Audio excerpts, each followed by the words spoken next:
I quit my 9 to 5 in finance a couple of years ago. I sold my house and most of my belongings and I moved into a camper van. I then spent 18 months and most of my £20,000 in savings, making every mistake in the book while trying to make my freedom sustainable.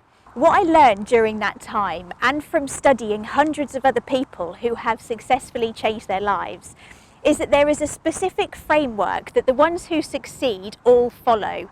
And this video is that framework. The key to changing your life is understanding that it's a structural problem, not a motivational one. Because once you see it that way, everything else makes sense. Let me show you how the structural problem is showing up in your life right now. Your job is the way you earn money. And that money is supposed to buy you freedom.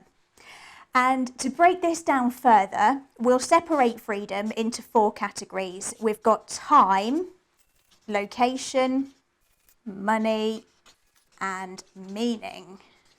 All 4 of these are mostly controlled by your job. And if you want to change your life, you will want more of these freedoms in varying combinations. To do that, you have to change the thing that controls them, which is your job. If you change the way you earn money, you can change your life. But here's the problem with that. It's easier said than done, unless you win the lottery. Getting another job or starting a traditional business doesn't automatically help you change your life. So what should you do instead? There's a different way to earn income, one that's specifically designed around those 4 freedoms. And in the next part of this video, I will show you the ideal framework, which walks you through building it right from the initial idea through to earning enough money to support your freedoms. So if that sounds good to you, let's dive right in. I from the ideal framework is idea. In order to build income from a freedom first business, you first need an idea for one. If you already have an idea, go ahead and move on to the next step. If not, you're probably falling into a common trap. People tell me all the time that they don't have any ideas for a business, but what they're actually saying is that they don't have any ideas that they think are any good. So here's how you come up with that idea. It's simply 2 decisions. The first decision is deciding on the type of person you want to help, and the second decision is deciding on the problem you want to solve. It doesn't matter which order you approach this in. If you're going person first, look at the person who you're most drawn to helping.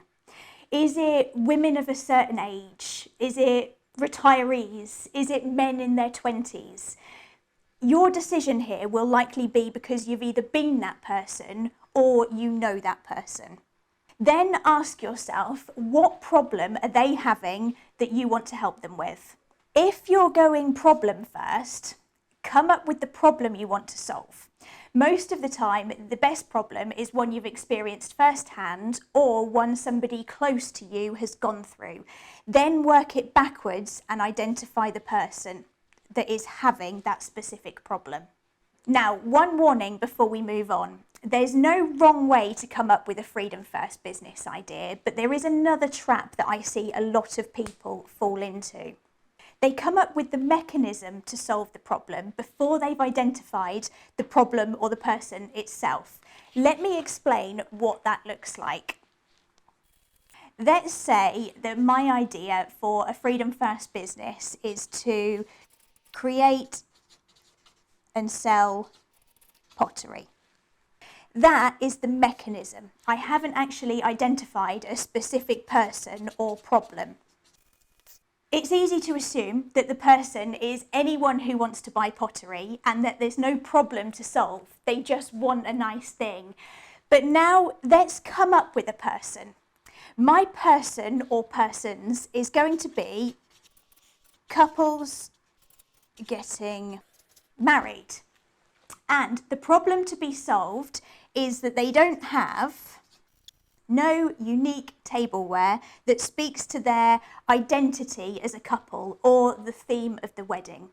Do you already see how much more potential this idea has versus just having the mechanism alone? If you already have a mechanism in mind, that's fine. Just go back and do the person and problem work as well before moving on. So I've told you to come up with an idea, not a perfect one. How do you now figure out if it's any good? Well, that brings me on to step 2. Lovely. That's brilliant, thank you. Thanks. Cheers. D from the ideal framework is design your freedom model. This is important because the whole idea of this framework is to change your life, not build yourself a traditional business or get another job that doesn't give you any more freedom. Let's say that location freedom is important to you. You want to be able to work from wherever you happen to be in the world. But your business idea is to create and sell pottery, sticking with my previous example. The traditional business setup for this model would be to have a workshop and possibly a shop front. Do you see the problem? You're not building a freedom first business in this example, you're just building a traditional business. So at this point, most people think that they've got 2 options: abandon the idea or build it anyway and sacrifice the location freedom.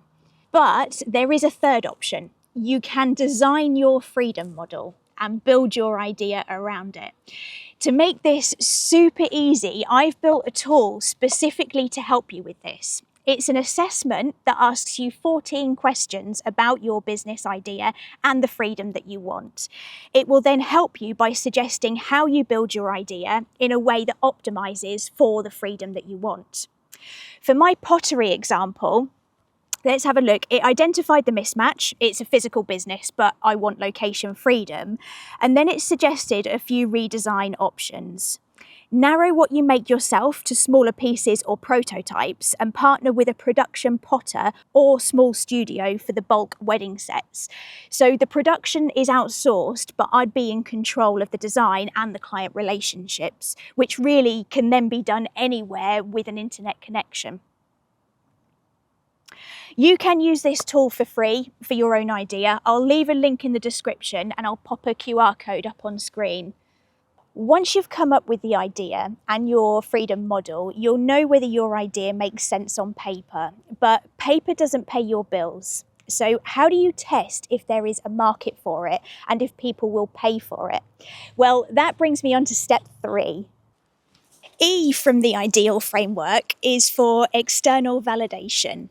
Have you ever watched a new Netflix series and noticed that the title of the very first episode is often pilot? Traditionally, a writer or a producer would pitch their idea for a series to a network. If the network were interested, they would fund production for the very first pilot episode. They would then test that episode with sample audiences and based on the feedback would decide whether to pick up and run with the series. They wouldn't create the entire series before they'd validated that pilot episode. That way, they're not spending a big production budget and lots of time and effort on something that could potentially flop. We are using the same principle here for your idea. External validation will give you enough data to know if your business idea is something that people will actually pay for or if it'd be a flop. It's better to find that out now than invest lots of time and effort only to find that out further down the line. But the next big question is, how do you find your network to pitch your ideas to, metaphorically speaking? The standard advice for this is to reach out to your warm network. And although that is good advice, in practice, a lot of my clients don't like doing this, generally for one of 3 reasons. Number 1, it feels awkward. Number 2, your warm network might not be your target person. And number 3, you might be building this alongside your current job, so you don't want your warm network to know about it yet. So instead, here are 2 alternatives I recommend for getting external validation without going anywhere near your warm network. The first is building a quiz using a tool like Lovable AI or ScoreApp.com and post it where your target audience already hangs out. So Facebook groups, Reddit, LinkedIn communities or school communities are all good options. For my pottery example with the redesigned freedom model from step 2, I'd call the quiz something like, what's your wedding table style? And on the surface, it's a fun personality quiz that gives the brides a style profile, the kind of thing that they'd screenshot and share on social media. But underneath, the questions are doing a second job. I'd embed questions that surface what I actually needed to know. Important things like, how important is having a unique table style to them? What would they be prepared to pay for something bespoke? Would they want a hire and return option or a purchase and keep? The brides get a fun result. I get the validation data I need to know if my idea has legs. Make sure to include a way for them to give you their email address so that you can email them their result and also stay in touch. The second alternative is best for more in-depth conversations and feedback, and that is to start a brand new LinkedIn profile, one that's not connected to your existing network. From there, you can directly connect with people who fit your target person. Search for them by job title or demographic. And once you're connected, reach out via DM and offer them something in exchange for, say, 15 minutes of their time. Maybe a free coaching session or something in exchange for feedback on the problem that they're having. The goal here is to hear them describe the problem in their own words. You can find out what they've tried to do already to solve it, why it hasn't worked, and you can also gauge how interested they would be in your solution without pitching it. If people keep telling you that that's exactly what they need, you know that your idea has traction. So let's zoom out. At this stage, you should have your idea with a model that you've designed around your freedom, and you've now got external validation. Things should be shaping up quite nicely, but you haven't sold anything yet. How do you cross that threshold? That brings us on to step 4. A from the ideal framework is articulate your promise. Back when I worked in finance, my job as a mortgage advisor was technically to get someone a mortgage, sorting out the interest rate, the loan to value, the term, etc. But that was never what I was selling, and it was never what my clients wanted from me. What they wanted was their dream home. The promise I was making was, I'm going to help you get the keys to your dream home. That is what they were excited about, not the loan to value. You need to bear that in mind when articulating your promise. It isn't the thing you do, it's the outcome that they get. Your promise is the packaging of your solution to the problem, also known as an offer.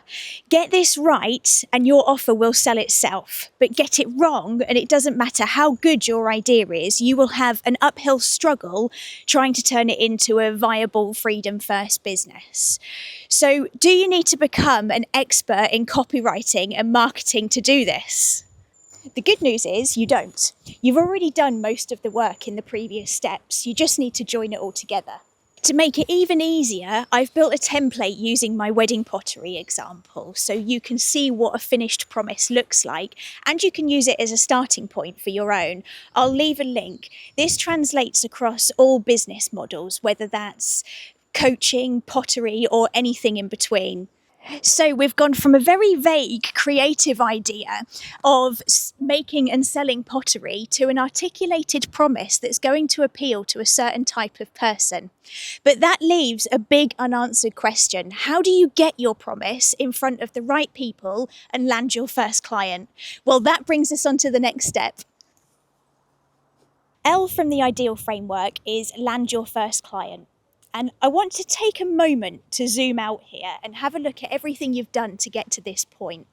We've gone from a vague idea to something more concrete by identifying the person and the problem. You've designed your freedom model using the assessment. You've done your external validation and you've articulated your promise. Now that sounds like quite a lot, but realistically it should only take you around a week to get to that point. But landing your first client is different. It might be the final step of this framework, but it's just the beginning of something much bigger. Now, just before I show you how to land your first client, you're probably thinking, well, hang on, I haven't built the business yet. And that's deliberate. It's a bit of a cheat code, actually, designed to save you unnecessary time and effort. Remember the Netflix series pilot example from step 3. The network doesn't commit to the full series upfront. They fund the pilot episode and test it with a sample audience, and only commission the rest of the series once the response tells them that it's worth the investment. Your business works the same way. The validation contacts are your sample audience, and their response tells you whether your idea has legs. Now, in this step, landing your first client, that's the green light that triggers the full build. But for most businesses, you can build the delivery around your first client as you go. Depending on the business model, there may be some practical setup logistics that you need to figure out, but you should build as you go as much as you can. The reason that this is a cheat code is because you will learn a huge amount from your first few client dealings. Build as you go is the most efficient way to navigate that. Otherwise, you'll build it once and then you'll build it again when it turns out to be not quite right. So now that you understand that, here's how to land your first client. Go back to the people you spoke to or who did your quiz in the external validation step. If you directly corresponded with them, even better, because they're not strangers anymore. They already told you that they have the problem that your promise solves.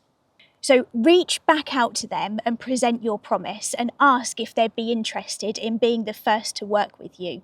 Even if you only connected with 10 people during the validation stage, 1 in 10 taking you up on the offer is a realistic conversion. There are a few ways that you can improve your chances of getting a yes. The first clients that I ever worked with as a mentor, I did so for free. That offered them a massive incentive to say yes, but it also meant that I could start building testimonials and social proof that my methods worked. You don't necessarily have to offer your product or service for free, but some incentive or guarantee will help people trust you more to say yes. And once someone says yes, there you have it, your first client, the first big milestone in changing your life. The next big milestone is landing your first 10 clients. And I have 4 ways that you can do that within the first month. But that is a video on its own. If you would like me to make it, leave a comment below saying first 10 clients. And if enough of you want it, I'll come back and link to it at the end of this video. So to recap, the ideal framework. Idea, the starting point. Design your freedom model so the business actually delivers the freedom that you want. External validation, so you know that your idea has legs before you build anything. Articulate your promise so people understand what you're offering, and land your first client, which is the first big milestone. This framework is how you get started in changing the structure of your life. Although it doesn't happen overnight, you can be ready to land your first client within a week. From there, you're moving on to generate even more income from your Freedom First business. And once you've changed the way that you earn your income, you can really start to imagine what freedom looks like for you.